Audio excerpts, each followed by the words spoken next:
Hello friends, welcome to Defence Matrix. तो आज के इस वीडियो में हम डिस्कस करेंगे किस्सा बलून का। तो एक बलून काफी दिनों से चर्चा का विषय बना हुआ है जिसे आज शूट डाउन कर दिया गया।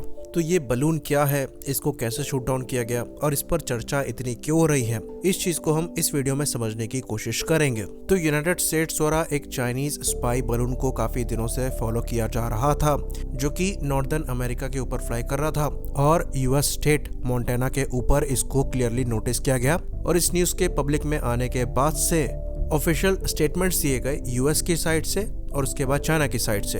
तो पेंटागन के जो स्पोक्स पर्सन है ब्रिगेडियर जनरल पैट्रिक राइडर, उनके द्वारा ये बताया गया कि ये एक हाई एल्टीट्यूड स्पाई बलून हो सकता है जो कि most probably people Republic of China को बिलोंग करता है और फिलहाल के लिए ये काफी हाई एल्टीट्यूड पर फ्लाई कर रहा है। तो जो कमर्शियल फ्लाइट्स हैं उनको इससे कोई खतरा नहीं है। बाकी उन्होंने ये चीज एक्नॉलेज करी कि इसकी जो फ्लाइट है काफी सेंसिटिव मिलिट्री बेसिस के ऊपर से जा रही है, पर इंटेलिजेंस कलेक्शन को लेकर कोई बहुत बड़ा खतरा नहीं देखा गया। पर फिर भी स्टेप्स लिए गए जो फॉरेन सेंसिटिव इंटेलिजेंस कलेक्शन है उसको प्रिवेंट करने के लिए। तो शुरुआत में इसे शूट डाउन इसलिए नहीं किया गया क्योंकि ऐसा माना गया था कि इसको शूट डाउन करने से इसके डेब्री जो है वो नीचे सिविलियंस के लिए खतरा हो सकते हैं। ये बात हम आपको बता दें कि ऐसे सिमिलर बलून जापान के ऊपर और इंडिया के ऊपर भी देखे गए हैं। तो जापान में 2021 में इस बलून को देखा गया था और इंडिया में 2022 में ये बलून अंडमान निकोबार के ऊपर देखा गया था, जो कि स्ट्रेटेजिकली हमारे लिए काफी इम्पोर्टेंट है और चाइना इस जगह को खतरा मानता है।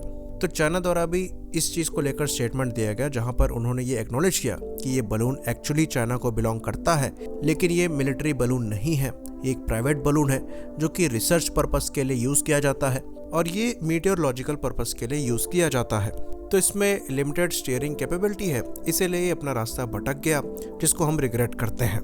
तो चाइना इतना सीधा है कि इनके जो रिसर्च पर्पस के बलून है ये बेचारे भटक कर इनके इंटरेस्ट वाली लोकेशन पर चले जाते हैं जो कि दूसरी कंट्री के लिए सेंसिटिव होती है, और ये क्वाड की 3 कंट्रीज के साथ हो चुका है। तो इसमें इन बेचारों की क्या गलती है जब इनका प्राइवेट रिसर्च पर्पस वाला बलून दूसरी कंट्रीज के सेंसिटिव साइड के ऊपर से पास हो जाता है गलती से। और गलती यही नहीं होती, जब इंडिया जैसी कंट्रीज अपने इंपॉर्टेंट मिसाइल्स के टेस्ट करती हैं तो इनके जो ट्रैकिंग शिप्स होते हैं जो कि एक्चुअली रिसर्च पर्पस के लिए सिविलियन शिप्स हैं, जैसा कि इनको रजिस्टर किया गया है, ये भी मिसाइल टेस्ट रीजन के आसपास आ जाते हैं। यहाँ तक कि इनके कुछ सर्वे वेसल्स जो हैं ये अंडमान निकोबार के आसपास आ जाते हैं, जिनको फिर इंडियन नेवी को खदेड़ना पड़ता है, लेकिन चाइनीज सिविलियंस हैं तो इनसे ये गलती होती रहती है। खैर, अब वापस आते हैं और इनके स्पाई बलून को डिस्कस करते हैं। तो इनका जो स्पाई बलून है ये एक हीलियम बलून हो सकता है जो कि अराउंड 1 लाख फीट की ऊंचाई तक फ्लोट कर सकता है। तो जहां तक पिक्चर नजर आ रही है, इस बलून से सोलर पैनल को लगाया गया है जो कि बिजली पैदा करते होंगे ऑनबोर्ड सेंसर्स को पावर देने के लिए। तो यहाँ पर सेंसर्स के तौर पर कैमरास हो सकते हैं, सार आईसार रेडार हो सकता है। तो बेसिकली आजकल किसी दूसरी कंट्री पर स्पाइंग करना बहुत बड़ी बात नहीं है। अगर एक कंट्री के पास ठीक ठाक स्पेस प्रोग्राम है तो जो लोअर अर्थ ऑर्बिट सैटेलाइट्स होती हैं वो ये काम बड़े आराम से कर सकती हैं। और चाइना की कई ऐसी सैटेलाइट्स हैं जो कि बिना किसी अलार्म को रेस किए हुए प्रॉपर पिक्चर निकाल सकती हैं सेंसिटिव साइट्स की। पर एक स्पाइंग बलून को भेजना मैसेज हो सकता है वो यहाँ पर ज़्यादा क्लैरिटी चाहते हो। तो क्योंकि आजकल ये चीज़ साफ हो चुकी है कि सैटेलाइट से चीज़ें जो हैं नहीं जल्दी छुपाई जा सकती, तो सेंसिटिव चीज़ों को छुपाने के तरीकों में बदलाव आ गए हैं। तो इसीलिए जब ये बलून देखा गया अमेरिका के ऊपर तो पेंटागन द्वारा ये चीज़ क्लियरली कही गई कि इससे अभी कोई बहुत बड़ा खतरा नहीं है। तो इस बलून की वजह से चाइना और यूएस के जो रिलेशन है वो थोड़ा और ख़राब हुए हैं और US secretary of state Anthony Blinken की जो चाइना विजिट थी उसको अब पोस्टपोन कर दिया गया है। तो अब इस बलून को शूट डाउन कर दिया गया है।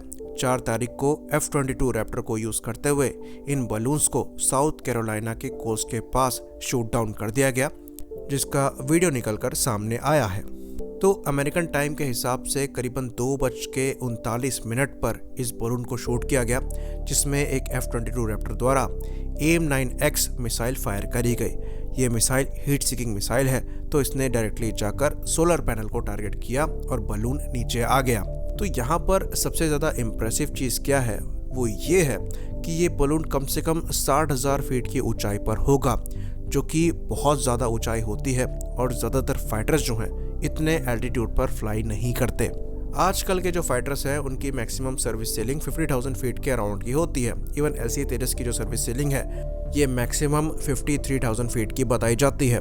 इवन रफाल Su-30 MKI और मिराज 2000 की भी जो सर्विस सेलिंग है ये 55,000 फीट से कम है। US एयरफोर्स की सर्विस में एक F-22 रैप्टर ऐसा एयरक्राफ्ट है जिसकी मैक्सिमम सर्विस सेलिंग 65,000 फीट की बताई जाती है। इसलिए F-22 रैप्टर्स को यूज किया गया इस बलून को शूट करने के लिए। बाकी जो F-15 ईगल है ये भी 60,000 फीट तक जा सकता है। तो हायर एल्टीट्यूड पर एयर जो है वो थिन हो जाती है, इंजन भी उतनी पावर प्रोड्यूस नहीं करते, साथ ही साथ लिफ्ट भी कम रह जाती है।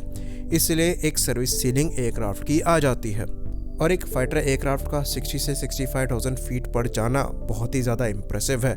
साथ ही साथ उस एल्टीट्यूड पर AIM-9 मिसाइल को फायर किया गया जिसने हो सकता है थोड़ा और एल्टीट्यूड गेन करके सोलर पैनल को हिट किया हो। तो सोलर पैनल को ही क्यों हिट किया गया होगा? क्योंकि सोलर पैनल जो है ये सोलर एनर्जी को एब्जॉर्व करते हैं तो इनका टेम्परेचर ज़्यादा होगा। IR सीकर में ये क्लियरली दिख रहे होंगे। तो इनके इस बलून को शूट डाउन करने के बाद चाइना ने स्ट्रांगली कंडेम किया मिलिट्री स्ट्राइक को और कहा ये कम्प्लीटली एक्सीडेंटल था और सिविलियन था और इसको शूट करने की कोई रिक्वायरमेंट नहीं थी। साथ ही साथ उन्होंने ये भी कहा कि हमारे पास राइट टू रिप्लाई है। तो चाइना ने ये कहा कि हमने US से कहा था कि इसको प्रॉपरली हैंडल करें, कामली करें और प्रोफेशनल रिस्ट्रेंड मैनर में करें, लेकिन US ने स्ट्रॉन्ग फोर्स को यूज़ किया जो कि एक्चुअली ओवर रिएक्शन था। तो अब बलून नीचे जा चुका है और इसके जो डेब्री हैं उनको कलेक्ट किया जा रहा है ताकि किस तरीके के सर्विलेंस इक्विपमेंट यहाँ पर चाइना द्वारा यूज़ किए जा रहे थे इनका पता लगाया जा सके। ये चीज़ हम आपको बता दें कि ये बलून्स US के ऊपर पहले भी देखे गए हैं और इंडिया और जापान के ऊपर भी देखे गए हैं, साथ ही साथ और कंट्रीज़ के ऊपर भी देखे गए हैं, पर पहले कभी ये इतने लंबे समय के लिए एक जगह पर नहीं रहे हैं। इस बार ये US के मेन सिटीज़ के ऊपर थे जहाँ पर सिविलियंस द्वारा इनको स्पॉट किया गया था। इसलिए पॉलिटिकल सेटबैक से बचने के लिए US को रिप्लाई करना था और उन्होंने स्ट्रांगली रिप्लाई किया।